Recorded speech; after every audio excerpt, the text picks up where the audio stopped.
In our last video, we covered how Bismarck joined Germany and Austria-Hungary to form the Dual Alliance.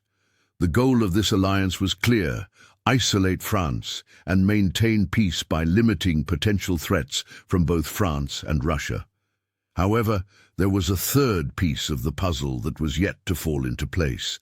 Italy, a newly unified country, was seeking a place in European diplomacy. By 1882, Italy was struggling with its place in the world.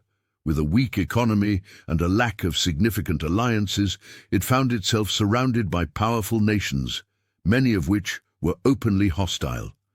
Despite its relatively recent unification, Italy had its own ambitions, particularly in North Africa and the Mediterranean. But it was also vulnerable both economically and militarily. So why did Italy, new to the game of European diplomacy, decide to align itself with Germany and Austria-Hungary in a defensive alliance? Was it out of necessity or strategic foresight? In this video, we will explore the complex motivations behind Italy's decision to join the Triple Alliance and how it reshaped the dynamics of European diplomacy in the late 19th century. This is not just a story about Italy seeking security. It's a story of power dynamics, territorial ambitions, and Bismarck's diplomatic genius. As we delve into the underlying causes, you'll see how Italy's decision wasn't simply about survival, but about transforming itself into a key player in the intricate web of European politics. The formation of the Triple Alliance didn't just alter the balance of power in Italy's favor.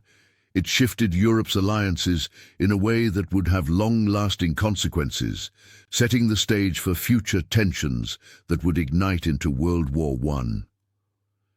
Before Italy's unification in 1861, the Italian peninsula was a patchwork of city-states, kingdoms, and foreign territories.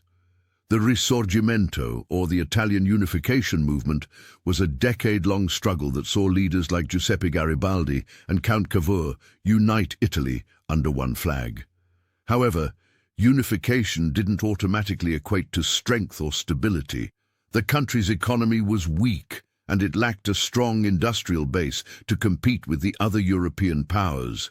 Moreover, Italy's military forces were underdeveloped and often disorganized. While Italy had emerged as a unified state, it was still finding its footing in Europe. In the 1870s, Italy had a limited diplomatic influence, often being overshadowed by the major European powers such as France, Germany, and Britain. It had relatively few alliances, which left it vulnerable to diplomatic isolation. The Italian government knew that to secure its place in Europe, it would need to forge stronger alliances. Tensions with France were a significant factor driving Italy's foreign policy. In the early 1880s, France's growing influence in North Africa, particularly its control over Tunisia, directly challenged Italy's interests. Tunisia, which bordered Italian-controlled Libya, had long been viewed by Italy as a potential area of expansion. When France took control of Tunisia in 1881, it felt like a direct slap in the face to Italy's aspirations. For Italy, this loss of territorial ambitions created an urgent need to reassess its position in Europe.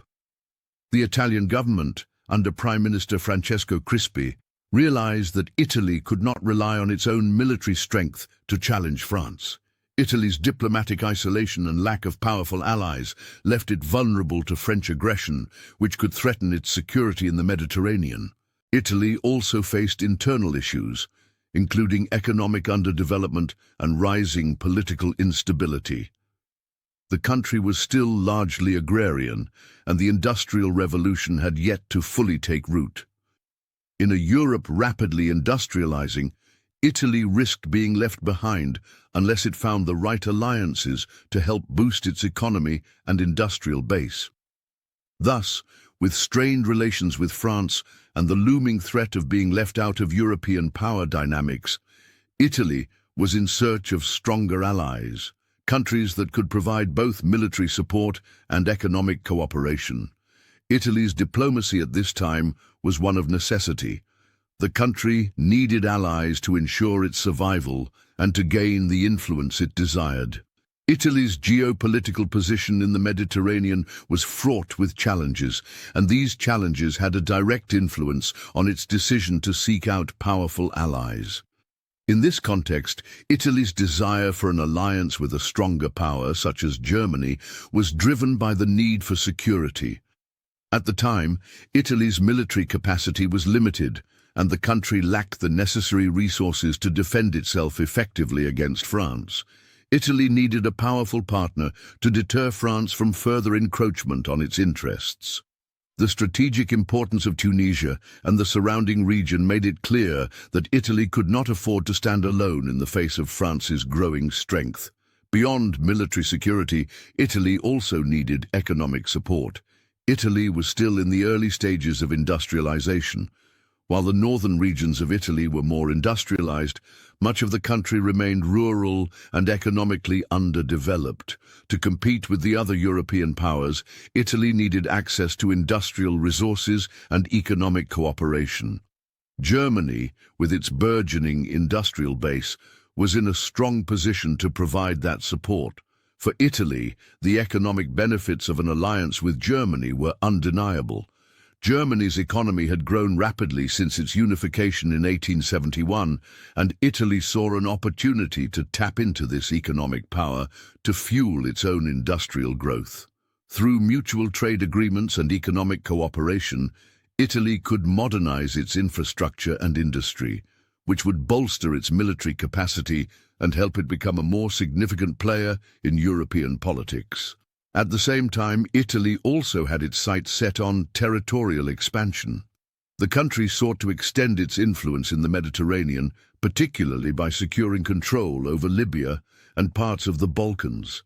The alignment with Germany and Austria-Hungary was an attempt to secure support for these territorial ambitions. Austria-Hungary, for example, had its own interests in the Balkans, and Italy hoped to align its goals with Austria-Hungary's to further its territorial agenda. In summary, Italy's decision to seek allies was a multifaceted one. The country was vulnerable both militarily and economically, and it saw an alliance with Germany and Austria-Hungary as a means to secure its position, enhance its economic strength, and advance its territorial interests. But it wasn't just about immediate protection, it was about shaping Italy's future as a key player on the European stage. Otto von Bismarck, the Chancellor of Germany, was a master of diplomacy, and his ability to form alliances without resorting to war was a hallmark of his political career. Bismarck's primary goal was to secure Germany's position in Europe, prevent a two-front war, and maintain a balance of power that favored Germany. The formation of the Triple Alliance in 1882 was part of this grand strategy. Bismarck's initial hesitance in forming an alliance with Italy stemmed from the delicate balance he had already established with Austria-Hungary and Russia. He knew that Italy, a newly unified state with its own territorial ambitions, could be a destabilizing factor if not handled carefully. However, Bismarck also recognized that Italy was in a vulnerable position, and its desire for security and economic growth aligned with Germany's broader diplomatic goals. Germany's relationship with Austria-Hungary had been solidified in 1879 through the dual alliance. Austria-Hungary, like Italy, faced its own challenges, particularly from Russia in the Balkans. By aligning with Germany, Austria-Hungary hoped to secure its southern borders and prevent Russian expansion. Germany and Austria-Hungary both recognized that Italy, with its ambitions in North Africa and the Balkans, could be a useful partner. Italy's inclusion would strengthen the Central Powers and counterbalance France and Russia. Italy's request for an alliance was formalized in the late 1870s, and by 1882, Bismarck had decided to bring Italy into the fold. The Triple Alliance, officially signed in 1882, included three key components: mutual defense against France and Russia, economic cooperation, and military collaboration. Under the terms of the treaty, If one member was attacked by either France or Russia, the other two were obligated to come to its aid. For Italy, the alliance offered a sense of security.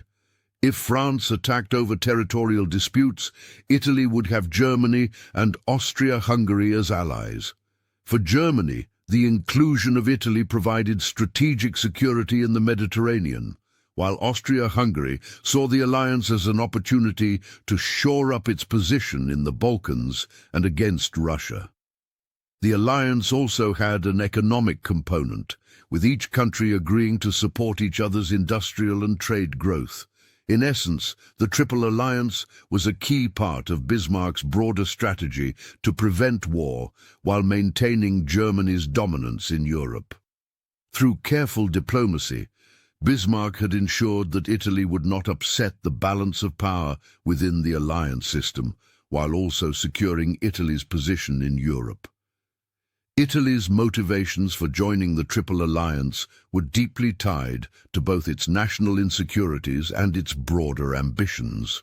Economically, the alliance with Germany and Austria-Hungary offered access to industrial resources and trade networks that Italy desperately needed.